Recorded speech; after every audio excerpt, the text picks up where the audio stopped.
Well, I've just had the newspapers dumped on the desk. I opened the very top one, which is the Sun, and the Sun says, what a relief it's over. It seems to have been with us for months. In fact, it has, 17 months, the longest election campaign in our history. No one, everyone, politicians included, is a bit politics drunk. I think there's only one man who's never politics drunk. That's Robert McKensie. Well, you might be surprised if we're going to stay on another hour. Let's look at some of the Tory casualties, some of the better-known ones. We lost Henry Brooke at Hampstead, for example. First time Labour's ever got Hampstead. Not even in 45 did they manage it. But Brooke suffered a 4.3% swing against him and is now out of Parliament. Charles Curran went down at Uxbridge to a rather small swing against him, but this well-known journalist will not be, for the time being at least, in Parliament. Then Dame Patricia Hornsby-Smith, out at Chislehurst.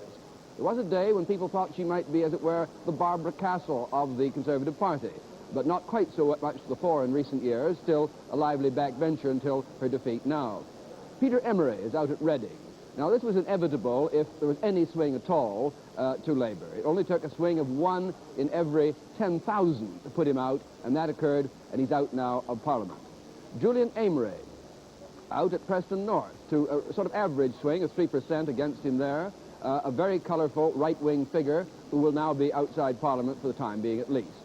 Peter Griffiths, perhaps the most controversial figure to emerge in the last election when he won at Smethick, this time was put out by a huge swing of 8.4%. It may be that the people of Smethick were unhappy about the controversy that surrounded his last election. Then Anthony Courtney, out at Harrow East, again a figure much in the news in the last few weeks before the campaign. Humphrey Barclay, out at Lancaster, perhaps the most liberal figure on the Conservative backbenches. It wasn't a question of Liberals going down, especially because the right wing of the party, as we saw a moment ago, suffered probably just as many casualties. Then Christopher Chataway, out at Lewisham. Again, one of the young hopefuls of the party. It'll be very hard indeed to think that he'll not be in back again quite soon, since the party will be having to draw upon the Chataway generation if it's going to re-establish a leadership which has now been badly shaken in the defeats that have occurred at this time. It's important to keep in mind, I think, we'll back on that perhaps in a moment. Well, Ian, you wanted to say something about what I Robert would McKensie was saying. confirm what Bob McKenzie was saying, that the right wing, I've just been checking up, the right wing of the Conservative Party seems to have suffered at least as much, if not more, than the left wing. And the left wing has acquired 2 recruits through members retiring and David Howell coming in at Guildford, and almost certainly Geoffrey Rippon will succeed in being the new MP for Hexham. So I thought on balance that certainly there's no rightward move in the new Conservative Party. Might even be a slight balance in favour of what might be called the Radical or Heath wing. And now let's catch up on some results, if we may. And let's first take Hove. Martin Madden won this at the by-election after the death of Anthony Marlowe, and he's held it with quite a large majority. 2.5% swing since 64 there. Then Chelsea, this is a new MP for Chelsea, Marcus Worsley, the brother of Duchess of Kent, but in fact he sat for Keighley in the 59-64 Parliament. This is a safer pasture. 2% swing. Gosport and Fareham, Reginald Bennett held this for the Conservatives. 2.5% swing, low swing in the Portsmouth area. They usually get this 10,000 or more. Woking, we're now going through some fairly safe Conservative seats. Cranley-Onslow, they held this even in 1945, and Cranley-Onslow had it with a not greatly reduced majority. Virtually no swing there, less than 1%.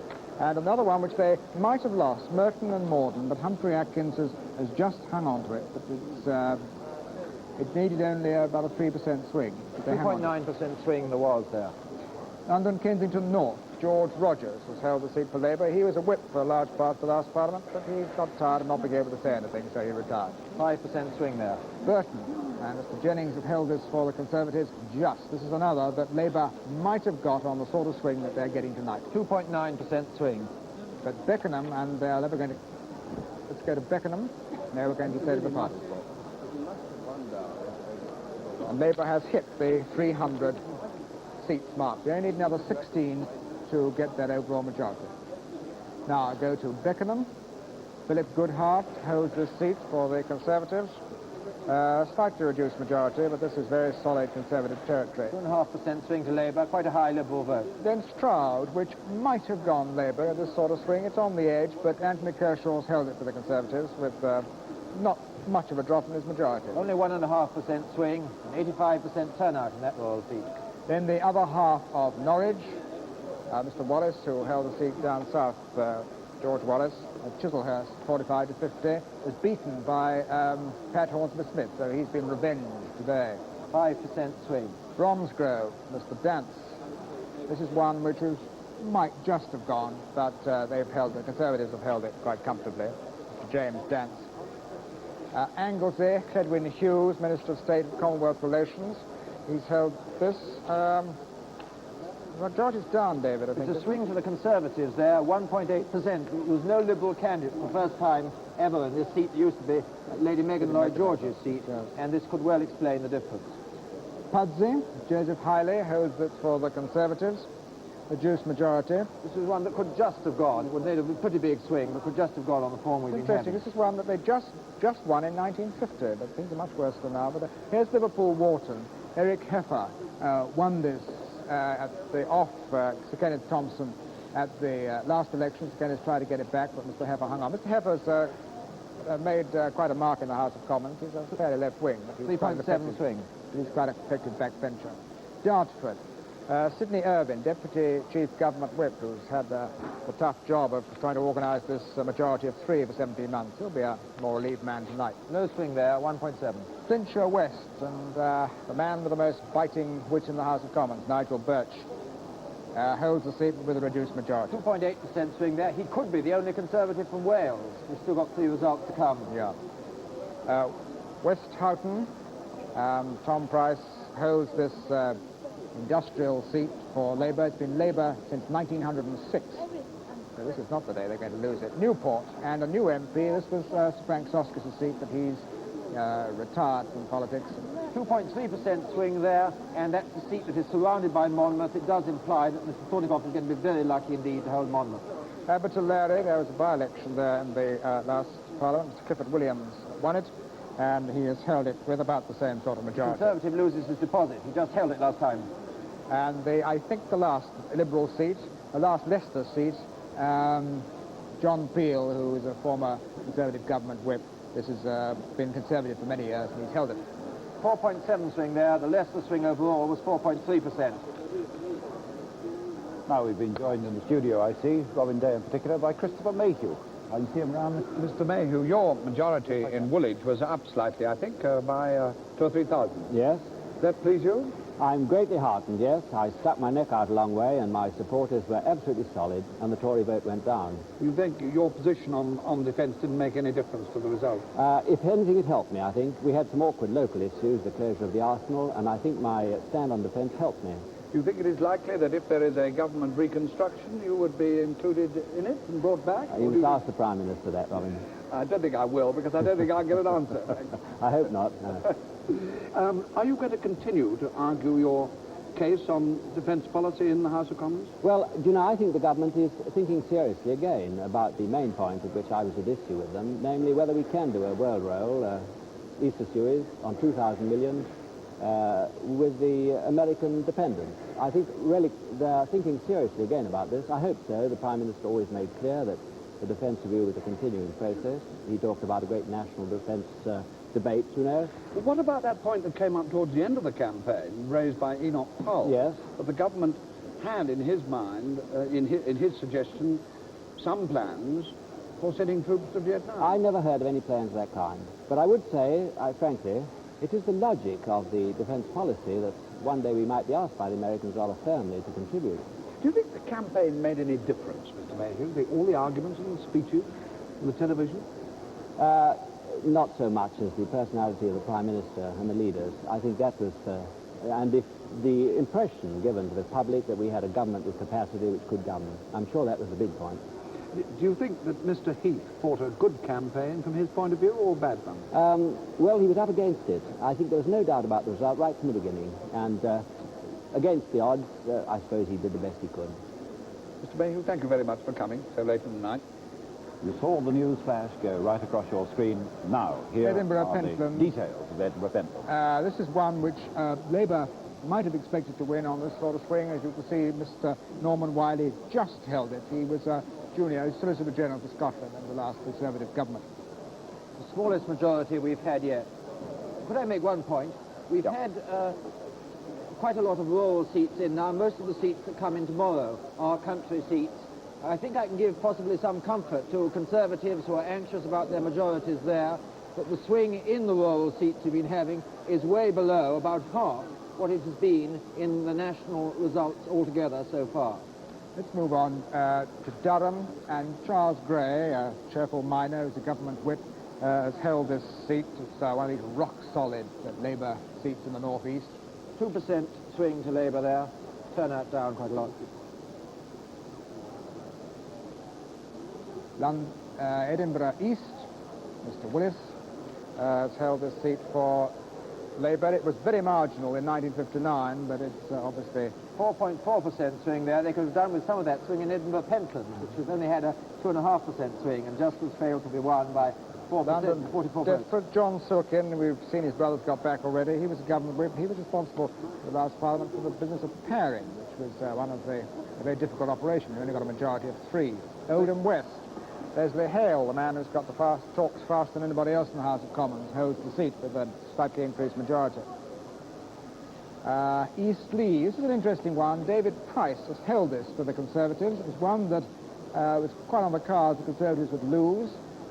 David Price has held it, a majority of 700. He's one of their front-bench spokesmen on science and technology. Only 1.3% swing there. Mr. Heath will be glad to see him holding that one. Fife East, this is safe Conservative territory for at least 30 years or more. Sir John Gilmore has held it. Only 1% swing there. And Kensington South, which I suppose is almost the safest Conservative seat in the country, and they've held it, Mr. William Roots. It is the safest Conservative seat in the country, or has been historically. And now, let's look up. Here we go for another prediction of the likely majority. The likely majority the Labour Party are to get.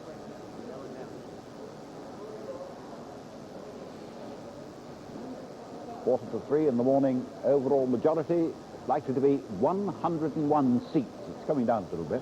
101 seats is what it says now.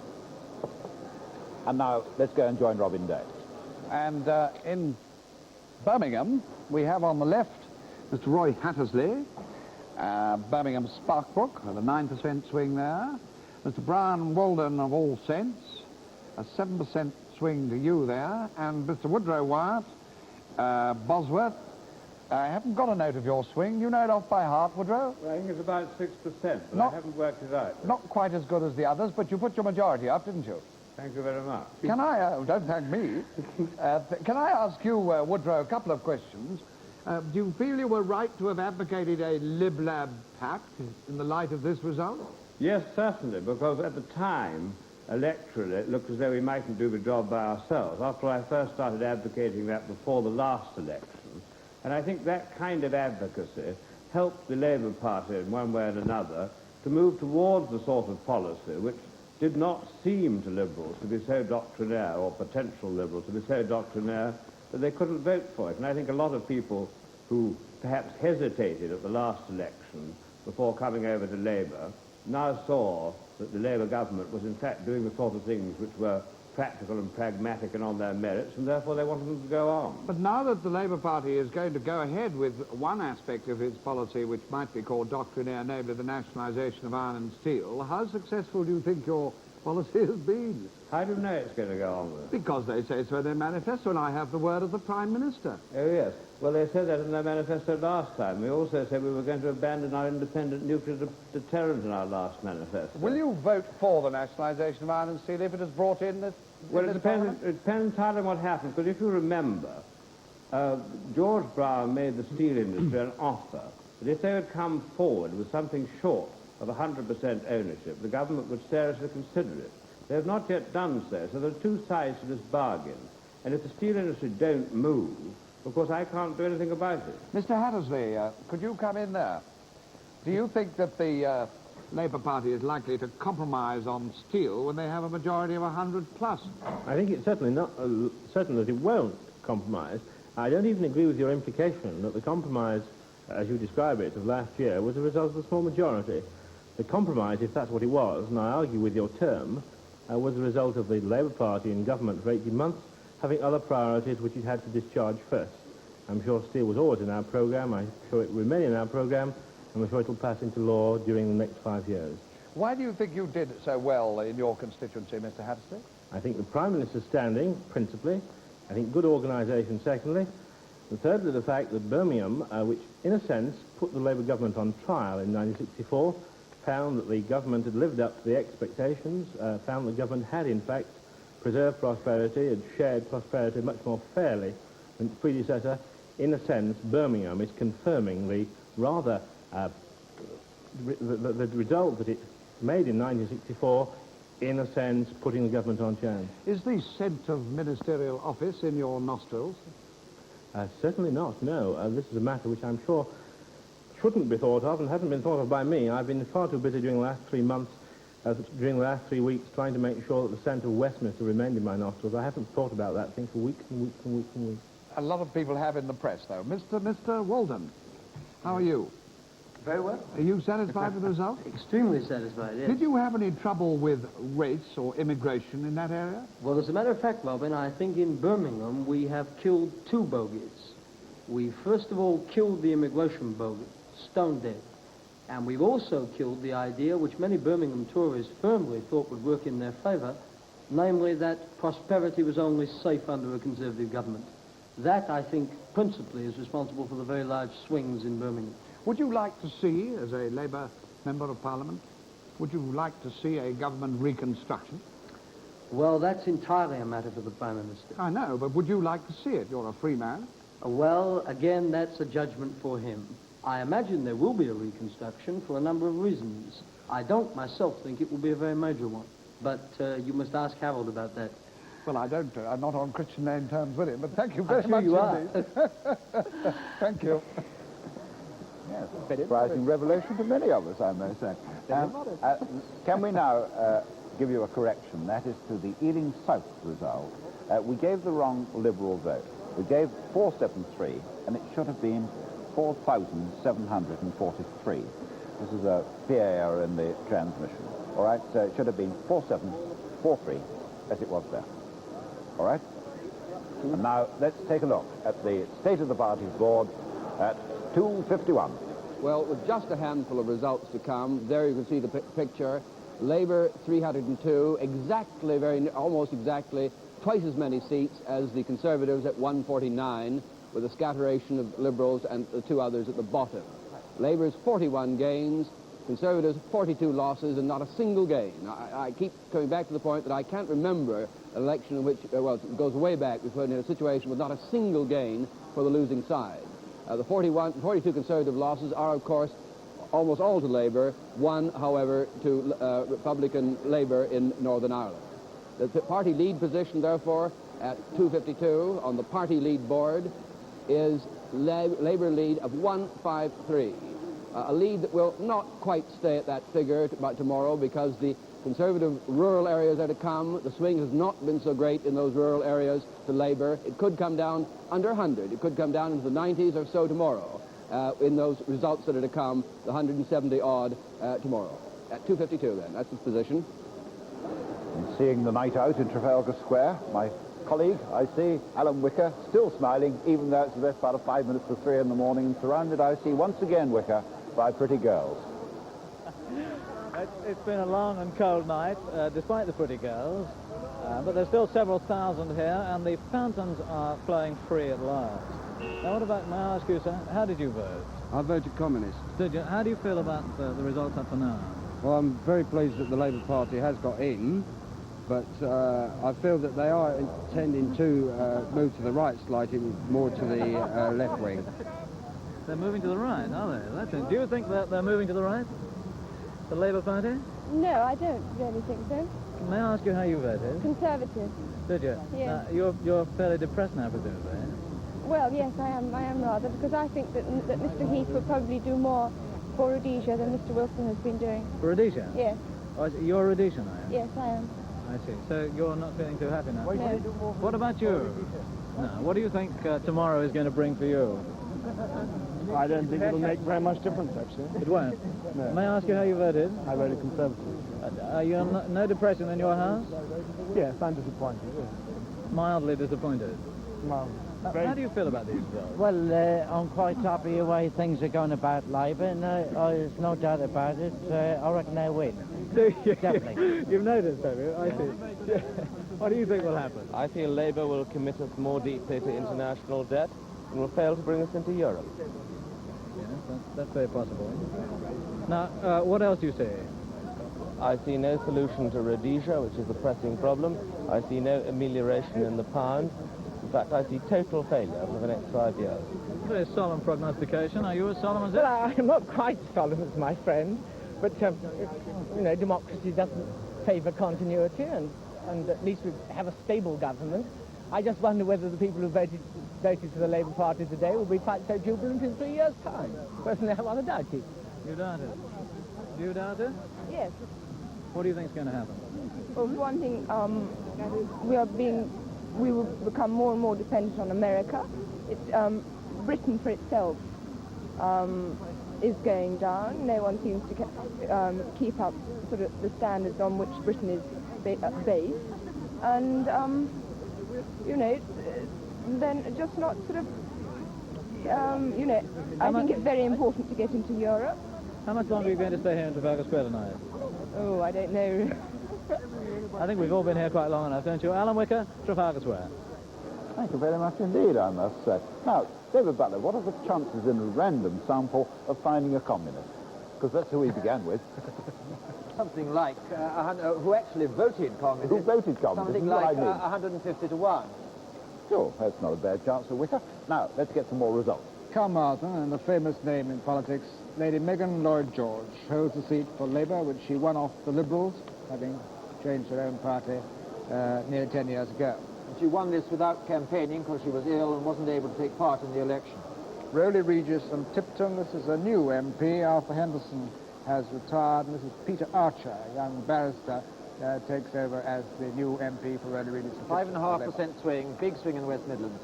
Antrim South and Sir Knox Cunningham, who used to be Harold Macmillan's PPS, among other things, a very good boxer. But an 8.5% swing to Labour in Antrim South. West Fife, and William Hamilton holds the seat for Labour. He won some years back off the Communists. Mr. Hamilton is one of the main question time gadflies. The Communists saved their deposit, the first time that they've saved their deposit in a couple of elections. Sheffield Atcliffe, John Hind, he's been there for 22 years. London Bethnal Green, a new member, Percy Holman's retired. This is William Hilton, takes over the seat for the Labour Party, a safe Labour seat. 3% swing. Essex South East, Bernard Brain, who's been there for 16 years, holds the seat for the Conservatives. This is one of many seats which will be carved up for redistribution. It's got to over 85,000. 2.5% swing. Dunbartonshire West, Tom Steele holds it for Labour. He's been there for 16 years. 2.8% swing. You see, it's a long, hard night for someone down at the Labour Party headquarters. There's a lot of envious people around here, too. Come on, Ian, on with the results. Now, where we got to, we skipped Dunbartonshire East for a month. London Vauxhall, George Truss, former minister. There we are, Dunbartonshire East. We're back. Cyril Bentz held the seat for Labour. 1.3 swing. Been Labour for over 40 years. Gloucestershire South, this is one the Conservatives might have lost, but Captain Caulfield, Frederick Caulfield, has held it with a reduced majority. That's one more very good result, because they actually have been hanging on to quite a large number of seats that should have gone on the current swing. I've noted they've held on to Ayr and Eastleigh and Burton and Cathcart and Lowestoft and Pentlands and Devonport and Stroud, all of them ones that was a better than even chance of their losing on the national swing we've been having tonight. I've taken the result from Leek, and it's Harold Davis, Parliamentary Secretary of the Ministry of Pensions, our man in Hanoi. This, at one time, was a very marginal seat, but as we would say, Mr. Davis now has a pretty comfortable majority. 2.9% swing. London Vauxhall, George Truss, Minister in the Attlee government, but not in the Wilson government. 2.5% swing. David Butler was mentioning just now the national swing. Let's go across to Robert McKenzie and hear about the national swing now. Well, here's roughly where it is now, just above 3%, pointing to a Labour majority of somewhere around 100. I think on the evidence David was giving a moment ago, it may well turn out to be a little under 100 when all comes in tomorrow. Now, this is quite a bit below, indeed markedly below, what the swing seemed to be like in the early results when it was around 4%. And it's well below the average of the opinion polls, which was pointing to something like 150 Labour majority when you average out their results, and we'll look at them in rather more detail in a moment. Now, if we assume for the moment that Labour is going to have a majority of 100 or just under, I'd like to, for a moment, to compare this to some of the big majorities that we've had in history in this century. Assuming for a moment that Labour's overall majority is going to appear here as 100 or just under, and the percentage share of the vote probably just under 50. Then we compare it with the biggest recent win, Conservatives in 1959 under Harold Macmillan, 100 overall majority, almost the same as this, almost the same share of the vote. This election is, in a sense, the mirror image of that one in 1959.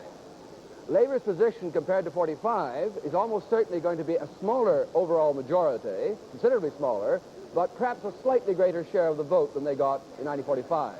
Here are other famous big wins in this century. Conservatives in 35, huge win. The National Government, mainly Conservative, an overwhelming win.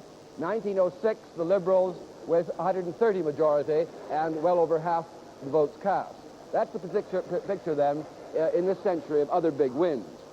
The opinion polls, just worth recalling what they were saying, we showed you at the beginning of the program. All of them were predicting majorities considerably larger, in the case of the Daily Express, overwhelmingly larger than Labour is now going to get. Every one is larger than Labour is likely to get. On these figures, the research services and the Observer may well end up as being the one that got nearest to the actual result. Now, there's an element of chance in this, as the pollsters themselves will admit. A variation of a point or so, one way or the other, could be statistical wobble. At the same time, it is striking that all the pollsters predicted much bigger majorities than Labour is now going to get, especially if the rural swing tomorrow proves to be smaller than was expected. Let's deal with some of the results tonight that we've got coming in. Let's take Macclesfield first, and Sir Arthur Vere Harvey holds the seat with a reduced majority. 2% swing. Walsall North, the other half of Walsall, this is always held fairly comfortably by Labour. William Wells has held this for over 20 years. Almost 4% swing. And Knutsford. And Sir Walter Bromley Devonport, the man with the loudest voice in the House of Commons, holds his seat. The Liberals just keep second place there. Holds it quite comfortably. He's also a very good cricketer. And in the House of Commons cricket team, he will be joined by Michael Winstanley, who is the new Liberal MP for Cheadle, whom I think we may hear of in a moment. Yes, we haven't, have we? We haven't heard from Cheadle. No, indeed. And now let's go up, take a look at the state of the parties at 2 minutes past 3.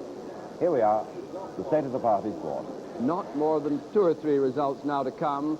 Labour with just double the number of seats of the Conservatives there in the first column. Liberals with 5, which represents 1 net gain. There are 2 losses and 2 gains and 1 loss, 1 net gain. The Conservatives have not been able to make a single gain, as you'll see in their line across opposite the Conservatives. So the position then on the party lead board, which is now we're going to look at just at 2 minutes after 3, the party lead board will show Labour leading 153 over the Conservatives, a figure that is bound to shrink as the rural results come in tomorrow, with Labour's result looking like something in the way of 100 over the Conservatives, perhaps 110, perhaps 90, as things sort themselves out tomorrow. We've got perhaps 2 or 3 more results tonight, and then tomorrow you'll see about 170 to come. Cliff. Now let's go and join Robin Day, who's been talking with a Liberal winner. Dr. Michael Winstanley. Yes. And you are now in Manchester, are you? I'm in Manchester. Well, that's very good of you to go. Can I ask you a little about yourself, in case some of our viewers don't know as much about you as they will now have to? You're a doctor? Yes, I'm a doctor. And you practice? I practice a lot of things, but as a doctor, amongst others, yes. And you're on the television, too? I've done a lot of television of one kind and another. Yes. What as? Well, medical programs, current affairs programs, the sort of things which you do.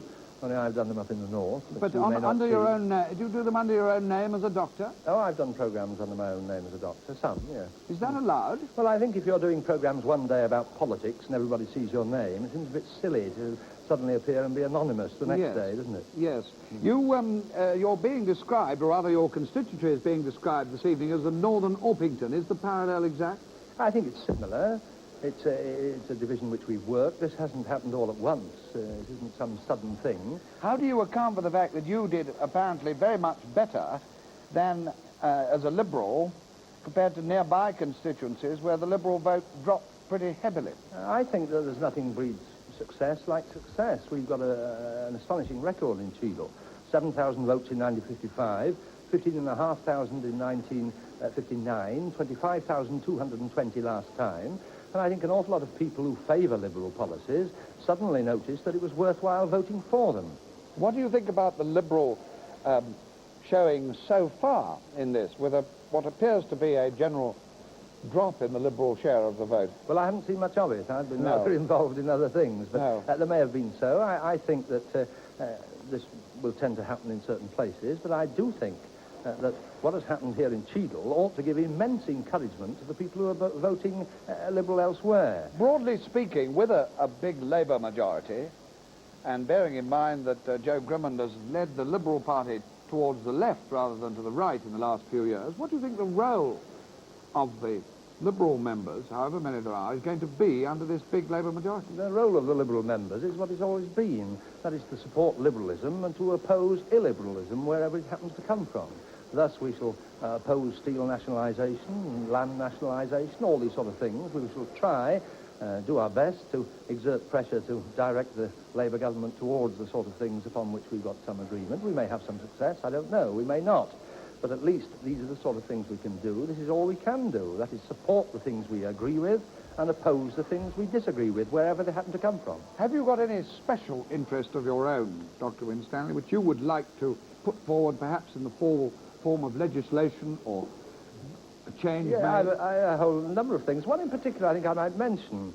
Last time in this division, when we ourselves polled 25,220 votes, which was the highest Liberal vote in Britain, we felt vaguely that these Liberals were disenfranchised.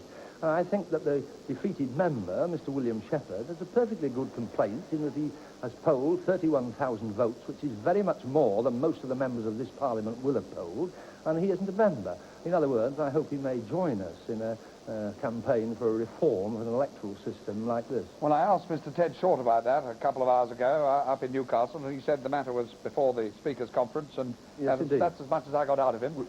Anyway, thank you very much, Dr. Winstanley, for coming along so early or late in the morning, whichever you like to call it. Thank you, too. Goodbye. Bye-bye. It was Dr. Michael Winstanley. He was the Liberal who won Cheadle. Now, David Butler, you're straining at the least to get rid of some of your figures. Well, there are three points, if I can make them. Firstly, on racialism, which was a great feature of the 1964 campaign. There were 8 candidates in this election who stood specifically on racialist platforms. They got about 4% of the vote on average. This was just about half what similar candidates got in the last election, these independent people who were making an issue of immigration. And the swing in the seats where there was an immigration issue, the swing between Conservative and Labour, was roughly the national average or the regional average. There was no indication that immigration was making a difference. The second point I'd like to make is just looking down at the swing in the big cities. How far have we been behaving as a relatively uniform country? Well, in every city, the swing has been between under 7% and over 2%. Birmingham, as in 1945, has much the biggest swing, 6.9%. Glasgow, as in 1945, has much the smallest swing, 2.5%. The only other ones that are out of line, Bradford 5.4 and Sheffield 5.3 at the top end of the scale. Outer London and Liverpool at the bottom end of the scale, and Bristol down just over 3%. The last point I'd like to make is about tomorrow's results. Looking at the results last time in 64, we do find the swing was about half on the second day results what it was on the 9th. And these were mainly from rural areas, and it does seem that this is going to happen again. However, I should warn you that the computer prediction has taken, as far as it can, this into account. So you mustn't think that the actual projected figure will necessarily fall because the swing will be lower. That has already been taken account in the projected final result. Good. And now we're going down to the Labour Party headquarters and join Peter Woon. Peter? And it's certainly been a great night here at Transport House. The hall echoing time after time with cheers for Labour results like Smethwick and so on. So different from the cliff-hanging time of 18 months ago. But what now, with 5 years of government ahead of them, do some of the young Labour Party workers look to the future for? What sort of things do you want the new government to do? Well, I hope that now we've got a 5-year period of government, we can carry on and implement all our domestic policy pledges of 1964. And, however, I hope that the foreign policy will become a bit more enlightened now. What do you mean by enlightened? Well, I don't like the way the government has been supporting American policy in Vietnam. And you hope that with the bigger majority they won't need to? Well, I consider they're even further right-wing than some American senators, so I hope that they won't continue to do this. Do you agree with that? Well, what I want to see is the Labour government carry out all the pledges which are in the manifesto without fear of obstruction from the opposition. They must have this mandate to govern, and I think they've got it now.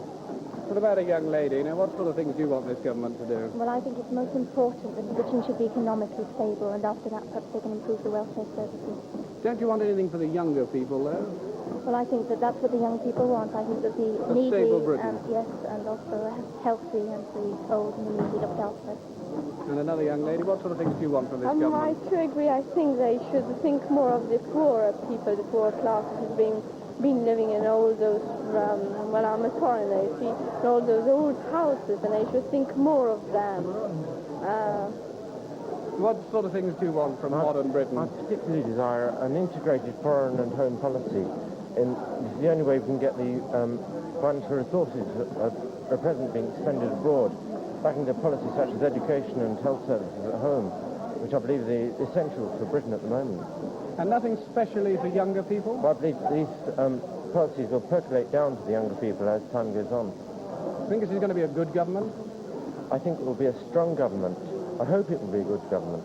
And is Mr. Harold Wilson going to be a good Prime Minister? One would hope so. We've been canvassing for him for a considerable time now. You're not convinced? I'm not convinced, but I have strong hopes. You think they've all seem to think they've got to prove themselves still? No, I think Harold Wilson has proved himself over the last 18 months to be a worthy and respectable representative of Britain to the whole world, and he has really put Britain on the map, as it were, without sounding too patriotic. Good, well, thank you. Some thoughts very early in the morning from Transport House. Peter Woon, Labour Party headquarters. Whilst we're at Transport House, we thought we could, at that time, take the opportunity to give you the whole long list of the 42 Labour gains that we've had so far in. There is an additional one, in fact, I gather, on that list, which we haven't mentioned before, that Labour has gained Croydon South, which... here it is, just coming in now. That's it. That means that Sir Richard Thompson has lost a seat which he's held for some years. Only a 2.3% swing was needed for that. So that's another gain then to Labour down in the southeast, gives us an opportunity to go across to David Holmes. I was going to give you a list, in fact, of the gains which we'd had in the southeast. There's something We've already done that for you. Half the national gains of 42. We've had 17 with that one we just heard on from Croydon South. About the swing in the southeast here, earlier in the evening, you remember, or earlier in the morning, we were quite separate from the national one, which was much higher than its present position of just over 3. We've come up to just under 3, but there are some extraordinary variations within the region all the same. Perhaps the most eccentric of them is the one in Brighton, Kent Town, after a recount, which was something under 1% swing, compared with Brighton Pavilion next door, where there was a 4.5% swing. Now, it has been said, Bob McKenzie was saying a little while ago, that the swing seemed to be less in the rural seats than it is in the urban ones. We've got an example of that in Essex, to the northeast of London here, where some of the seats on the outer edge of the GLC area are registering a swing of something like 3.2%. As soon as you get outside in the country, into the commuter mixed with industrial belt, it falls to 2.2. But the interesting thing is that when you get out here to the coastal towns, Harwich constituency, which is in this area, including Frinton and Walton and Clacton, down to the south end seats, it rises again to 3.4. There's one other aspect of the southeast, and this takes up a point David Butler was making just now, and that is seats where immigration was expected to be an issue. If this was so in the Midlands, it was so in some of the London seats. Looking at 4 of the London seats where this might have come up, Willesden East, Southall, Eton and Slough and Deptford, in two of which, Southall and Deptford, there were specific independent candidates standing on a racialist ground. The swing, in fact, has been much greater than the regional swing, much greater, in fact, than the national swing. Willesden, for instance, where Reginald Freeson stood, who was the man who stood out most prominently against the government's white paper on immigration and wanted it liberalized substantially. He has achieved one of the greatest swings in inner London, 6.5%.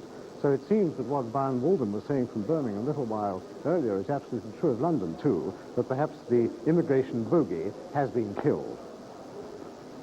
Shall we first of all take that... Here's the confirmation of the Croydon South. Labour gaining Croydon South after 2 recounts. The Liberals were standing there for the first time ever. That's the latest, the 42nd seat that Labour gained in this juggernaut, which is going to change the face of politics. Only the second majority of under 100 that we've had tonight. I must say, people like David Holmes and myself who go down to the House of Commons every day and sit up in the press gallery, it would be unusual to find ourselves sitting there with a House of Commons that is going to look forward 3 or 4 years, 5 years before the next election. For 3 years now we've been, in a sense, on the brink of an early election. It's going to be a great change in politics, this great movement towards Labour to a large majority government, which we've had during the night. Well, here it is at 3:15. Results declared 460. I think this is a good time, David Butler, to ask you for a summary of the night's events, with us been going the best part of 6 hours. Well, the picture has been of not a very wide variation of swing. Almost everywhere the swing has been to Labour. There has been not a single swing in anything remotely marginal to the Conservatives compared to 1964. The turnout overall has been down by about 1%, I believe, and this represents a very real fall in interest compared to the last election. The fall in interest does seem quite likely to have been rather concentrated among Conservatives. The lower the turnout, the greater the swing against the Conservatives. The Liberal vote has fallen everywhere. In many cases where they were getting second place, their vote has still fallen down, and they've dropped back to third place, dropping about 5% of the vote. But they have, in certain critical places, held up extremely well. We still have to face tomorrow a number of results, but the number of seats that are likely to change hands tomorrow is extremely small. And it is perhaps worth just mentioning there are only 5 or 6 which are likely to change hands between Conservative and Labour. South Bedfordshire, possibly Hyde Peak, possibly Malden in Essex, Norfolk South, Norfolk South West, Peterborough, Yarmouth, all of these East Anglian ones, and Rushcliffe, where Sir Martin Redmayne looks in danger. But then there are a certain number of seats involving the Liberals in the West Country and the north of Scotland, which could change hands. But the actual amount of doubt about results and seats tomorrow is fairly small now on the basis of the results we've had so far. And now, I see for the very first time this evening, we've got Kenneth... well, I was coming over to you, Kenneth Harris. I'm not, but don't go away, because we're going to Harold Webb at the Northern Desk. Well, could we just have a look at the way the votes have gone in the north of England? Here's the national swing, running just under 3%, and here's the swing for the whole of the north of England, covering about 168 seats, coming up to 4%, 3.9. Now, this is very much in line with the national opinion polls, almost exactly the figure that they were talking about, 3.9%. The Gallup polls, incidentally, had forecast in the northwest a staggering swing of 8%, which of course would have meant 15 Labour gains. Well, that hasn't happened. Now, this is the area here in the northwest of the country, in Lancashire, the heavily concentrated industrial areas of Lancashire, where right from the very beginning the Conservatives began to lose this election. Because if they were to confound the pollsters, they should have started to make gains in this particular area. Well, they didn't do so, and in fact, up to now, Labour has made 5 gains already. Bebington, Geoffrey Howe, the Liberal-minded Conservative, has gone there. The Deputy Speaker, Sir Sam Story, has gone from Stretford. Sir John Barlow has gone from Hayward and Royton. These black triangles indicate Labour gains. And, of course, Julian Amery has gone from Preston. And a little higher up here on another map, Lancaster has gone, Humphrey Berkeley has also gone. Let's just have a look at the situation in the West Riding of Yorkshire. still a number of results to come in. They'll be declared tomorrow. The Liberals here, of course, made their big gain in Colne Valley, just as they made another gain down here in Cheadle, in Cheshire.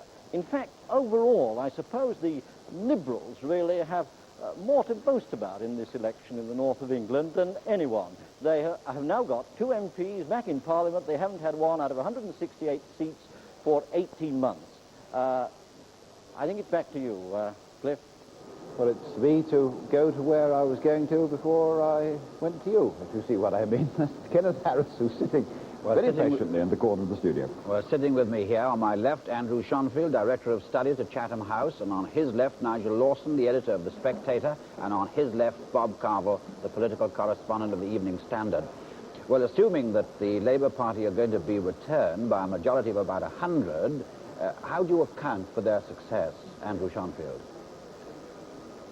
I'm inclined to think that the real factor is the failure of confidence in the Tories rather than anything positive and new that has happened to the Labour Party. What I mean is this, that this failure of confidence had happened before 1964, but there was a lack of sureness that this lot could govern. Once they demonstrated they could, the mood which existed in 64 manifested itself in a reinforced way in 66. This is, I think, what happened. Nigel Lawson? I think the main reason is quite a simple one, that I think the Labour Party has won on you never had it so good. The fact is, as the Labour government has told us time and time again, unemployment is now at its lowest for 10 years. And, of course, when this happens, the government is very popular.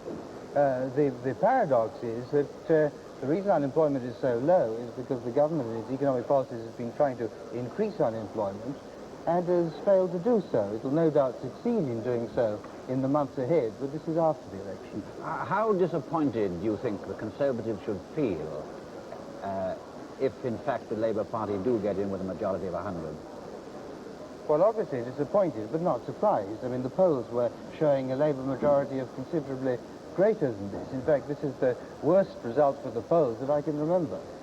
Bob Carville? I think a great many people haven't been much moved by the arguments in this campaign at all.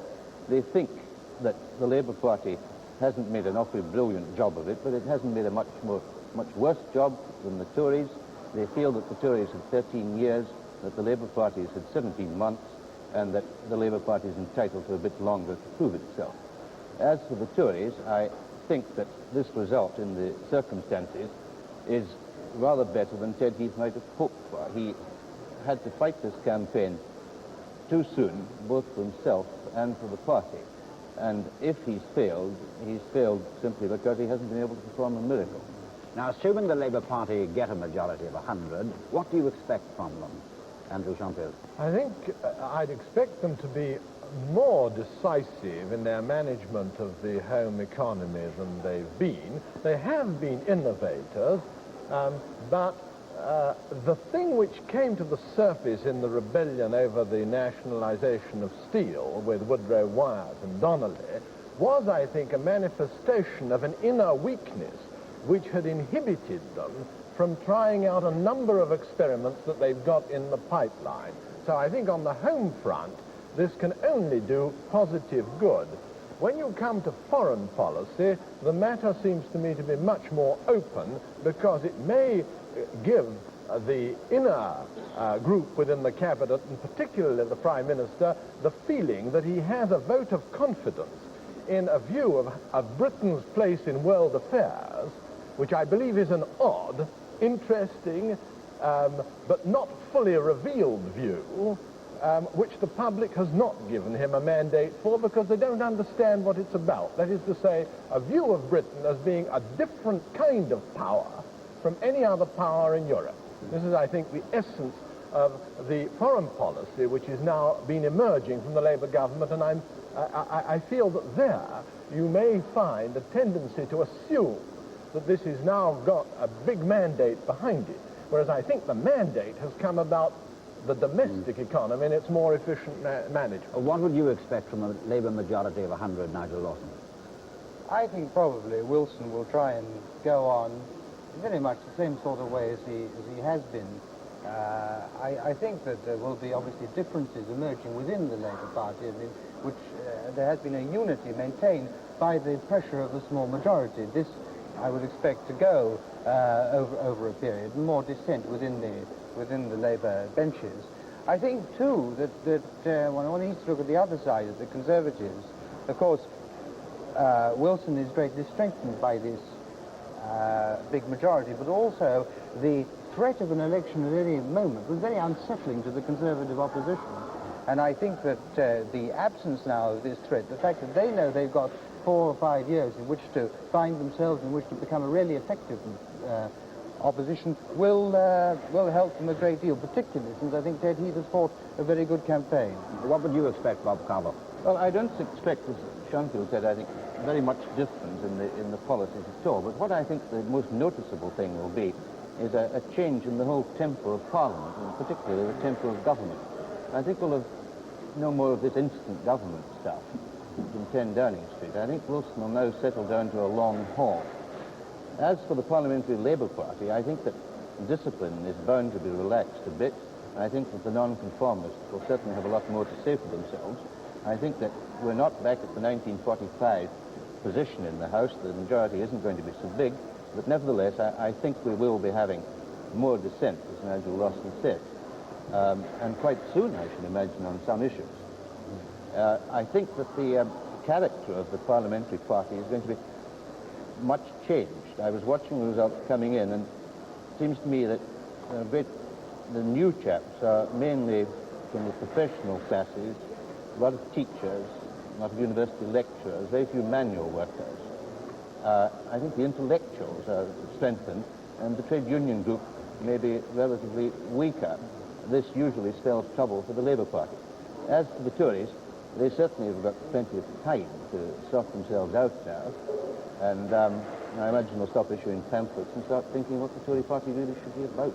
Could I put a last question to you, very briefly? What do you think would happen to the Liberals as a result of this election, Andrew Schoenfield? I think that the Liberal successes, such as they've been, demonstrate that underlying this is the dissatisfaction with the Tories and the interest in the alternatives, and they have no reason to feel dissatisfied with this result, even to feel encouraged that they have a continuing role in British politics. Nigel Lawson? Yes, in the circumstances, I don't think this is at all a bad result for the Liberals. I think they've had a very good night in the circumstances. Well, thank you very much, Andrew Schoenfield, Nigel Lawson, Bob Carver. Thank you, Mr. Harris. Back to Kip. And now a word from Michael Barrett. Just ahead of the national swing to Labour. It's now fractionally, if you can just see it, the national swing is just over 3%, the Midlands swing is about 3.5%. But if you begin to look at this in particular areas, then the picture varies greatly. In Birmingham itself, as David Butler was saying a moment or two ago, the swing has been very nearly 7%. Moving eastwards in Nottingham and Leicester, both these cities share a 4.4% swing, and going further east again, and this is where the interest will go tomorrow, in East Anglia, it's down to about 3.2%. This means there are going to be some fascinating results to come in tomorrow. It looks at this stage as if 2 Norfolk seats will go to Labour. It looks even as if Anthony Fell's seat at Yarmouth, which he's held for 15 years, he's one of the personalities of the area, this too could go.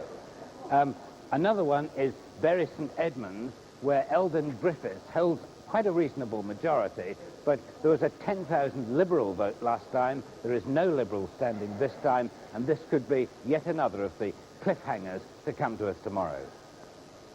Well, so far we've had 460 results declared tonight. This great pipeline of ours has been flooding them through as quickly as possible. And for those of you who have been writing them down, you may have noticed that 1 or 2 of them have got just clogged up in the pipeline. Well, we've now got 3 of them altogether, 1, 2, 3. So can we go through the 3 of them here? Birmingham Perry Bar. This is the seat which the Conservatives, Dr. Wyndham Davis, won for the Conservatives against the swing at the last election. Labour has now won it back with a comfortable majority. Birmingham Yardley. This is the seat which for Jon Evans won off the Conservatives in 1964, won off Mr. Cleaver. There's been a replay, but as you can see, Mr. Evans has pushed up his majority quite a lot. 7.3% swing there, just about the Birmingham average, 6.9. And the last of these three, Glasgow Woodside, which was a Conservative seat during the 50s, Labour got it back in a by-election in 62, and they've held on to it. 1.7% swing there, just below the Glasgow average of 2.6. That's our trio. One thing which does stand out, I think, very clearly, is that this is, in effect, the sort of unfinished business of the 1964 general election. Well, now let's go and meet the youngest member that you'll be looking down from that gather of yours upon, Ian, Robin Day. And with me in Cardiff is Mr.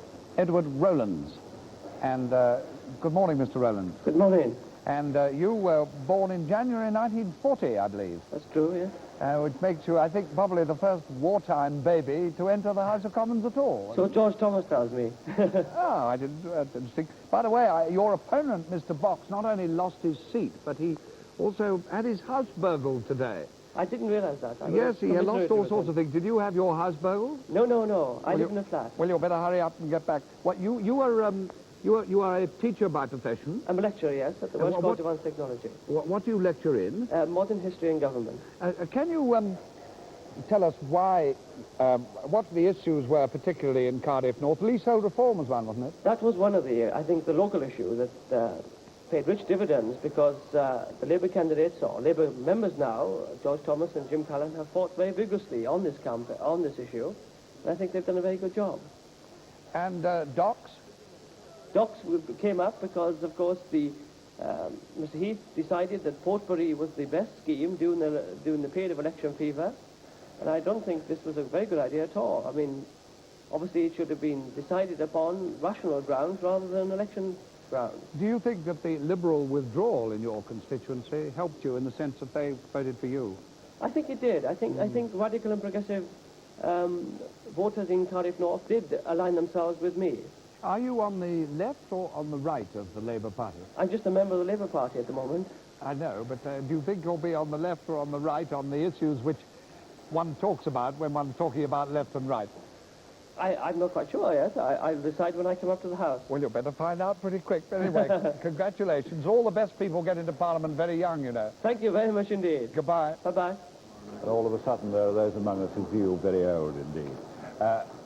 One of the interesting points that we shall be watching tomorrow, as we have tonight, is the Southwest. Let's join Tony Barker. Labour has had a rather patchy record so far in the Southwest region.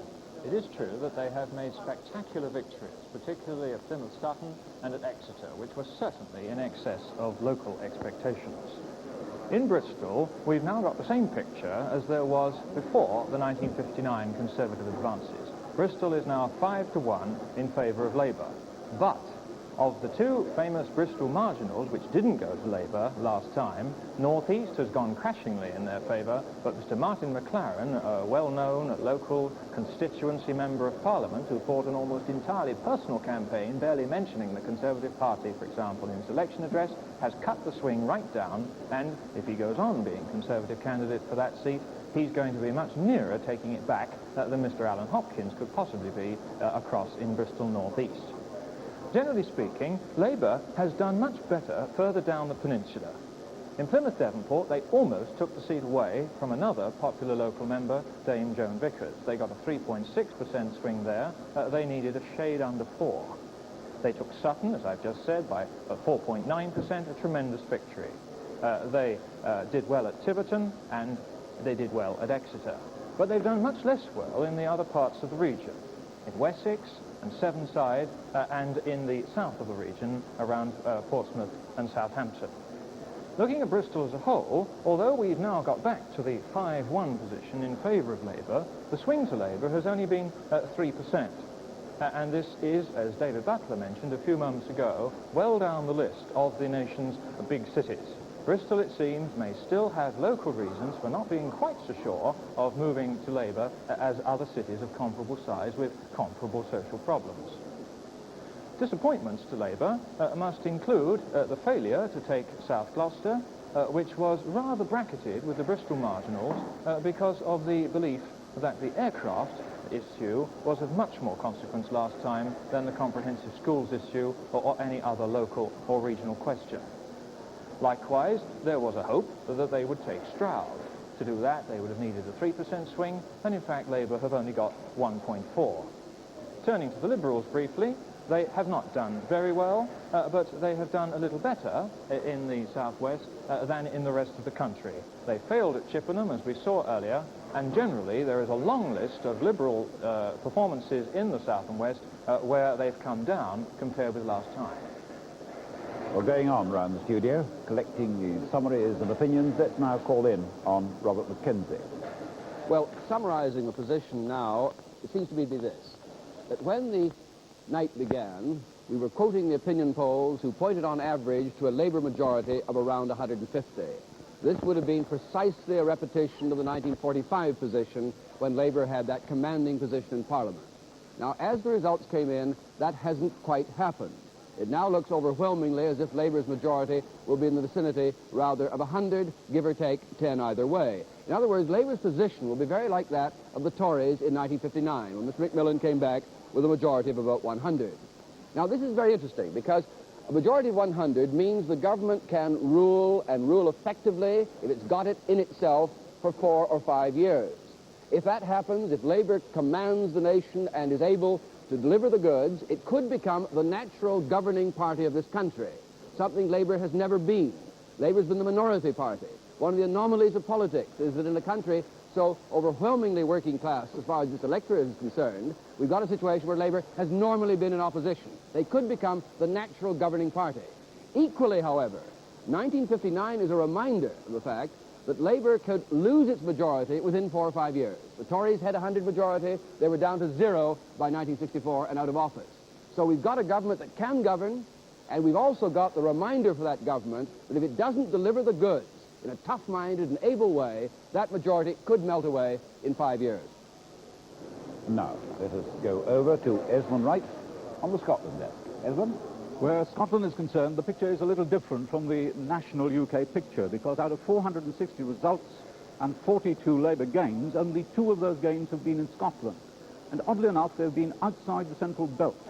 There was this massive 5.7 swing to Labour in Aberdeen South, putting Donald Dewar in place of Lady Tweedsmuir, and there was a 2.7% swing in Berwick and East Lothian.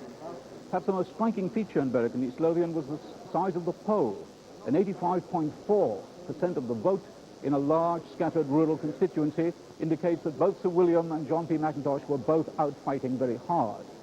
Again, these 2 figures are academics. One of the trends that's emerging tonight is the victory of men who are students of government and want to see it from the inside. But clearly, if one looks at the broad pattern in Scotland, what has happened is that the Tory party, the Conservatives, the Unionists as they used to be called in Scotland, have failed to get out the vote. The Labour figures are just about where they were 17 months ago, polling roughly the same size. It's the Tories who haven't done this. They've done reasonably well in 1 or 2 cases. For instance, in Glasgow Pollock, which was a seat until 17 months ago and always thought of was a straight Conservative seat. Sir John George's majority there was always 7,500 and beyond. Last time Alec Garrow won this seat and held it, 296 votes. This time his Conservative opponent, Pat Talbot-Smollett, pulled back 1,500 votes, but he had to pull back much more than that because Alec Garrow was stepping his up by some 3,000 and is now making Glasgow Pollock apparently a safe Labour seat. The further point is, of course, the change in housing conditions, which are now clearly running in favour of the Labour Party in Scotland rather than in favour of the Tory Party. Back to Cliff. Well, back to me in order to pass you on to Ian. Now, it's about time you had your summary, too. Well, I find myself very much in agreement with Bob McKenzie on dinner. We are seeing an extraordinary change, a major change in the climate of British politics and indeed in the climate of Parliament. Now, after spending about 3 years in Parliament, 3 years or more, twittering on the brink of an election, it seemed all the time, suddenly we can now look forward 3, 4, 5 years of settled government. Mr. Wilson, having got the timing of his general election pumpingly right, is now in an immensely strong personal position to reconstruct his cabinet and indeed to assert his authority over the Labour Party. The Conservatives are obviously going to face a major problem of reconstruction, but as I think we've seen clearly from one of the things that have been said tonight, notably by Edward Boyle, Mr. Heath's own position has grown immensely in stature, even in the 3 weeks of the campaign. My own summing up of what we've seen tonight is quite simply this, that what has happened is what some of us suspected about 1964, that all the local elections, by-elections, opinion polls, swings, enormous swings to Labour in 63 and 64 were true. This was the temper of the nation. Coming up to the 64 election, after 13 years out of office, there was a sudden fear of the unknown of a Labour government. But almost from the moment that Labour came into office, then the unknown was then known, was accepted, and what you are now getting is what would otherwise have happened, in fact, in 1964. To that extent, I agree with what Bob Crowell was saying earlier on. Mr. Heath, to reverse that, would have needed a miracle. And miracles are no longer fashionable in politics. Here we are now, at the position of being 20 minutes before the results declared of 460. All our pretty girls, I'm told, have gone to bed. No, they haven't. They've come and joined us. Who said they'd gone to bed? Someone told me they'd gone to bed, but you haven't. Thank you very much indeed for being around here all evening. You've got to be here at 6:30 in the morning, some of you realise that, and so have we. So thank you very much indeed. We've had several appreciative telephone calls saying the girls are much prettier this time. They're younger this time. That's why. Thank you very much indeed. Well, now, here, final look at the same part.